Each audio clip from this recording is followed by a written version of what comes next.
Bene, eccoci qua, mister.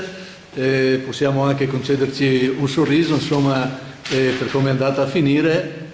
Abbiamo rimontato un gol che sarebbe stato bugiardo fino a quel momento, perché il gioco era condotto dal Portogruaro. Il primo tempo già meritava di chiudere almeno 1-0. Grande Portogruaro, grande partita, insomma, tutto bene. Sì. Come diceva lei, abbiamo avuto 2 minuti di break, i primi 2 minuti del secondo tempo, che non ho capito il perché, però insomma credo che in campo non gli si può dire niente. I ragazzi sono stati bravissimi dal primo all'ultimo, tutti bravi, anche i gol, anche bei gol, devo dire.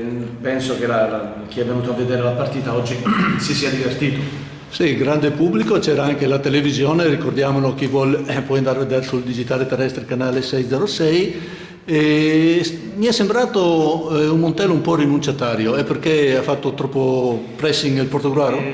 Diciamo che loro hanno dei giocatori molto validi, di livello abbastanza alto, quindi se tu concedi di farli giocare inizia a essere un po' grave la storia. Io ho chiesto ai ragazzi nel limite del possibile di chiudere le giocate, di andarli a pressare, però non è semplice farlo in 90 minuti, però fondamentalmente non gli si può dire niente. I ragazzi sono stati bravissimi, abbiamo fatto una grandissima partita. Sì, Anch'io ero un po' curioso di vedere questa squadra, gli avversari, e devo dire che noi abbiamo vinto contro una squadra fortissima. Sì, si è visto la potenzialità che hanno in attacco, sono molto veloci, insomma, sì. se li lascia giocare, e noi non lo abbiamo fatto, sono micidiali. Al di là del pressing, che secondo me è stato l'arma vincente, perciò grande condizione fisica per farlo, abbiamo visto in campo Tonon dall'inizio. Questa è stata una mossa tecnica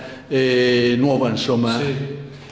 Sì, gli volevo dare la possibilità a Francesco di essere protagonista. Penso che ha fatto la sua bella partita, insomma sono contento per lui. In una partita non ho avuto paura io a metterlo in campo, tenendo conto che lui mi sembra che titolare non era mai partito fino a quel momento là, fino a oggi, però lui ha risposto bene. Allora, per chiudere, facciamo ormai una piccola proiezione, perché stiamo andando verso la fine del girone d'andata. Abbiamo 4 punti dalla seconda, possiamo anche parlare apertamente di vincere questo girone, però questo Montello e gli altri dietro fanno paura?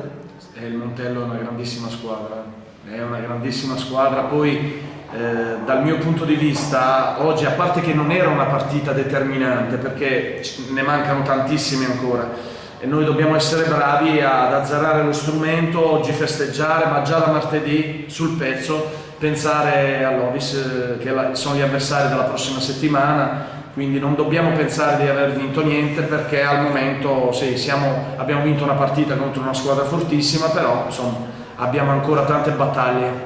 Bene, grazie mister. Grazie a voi.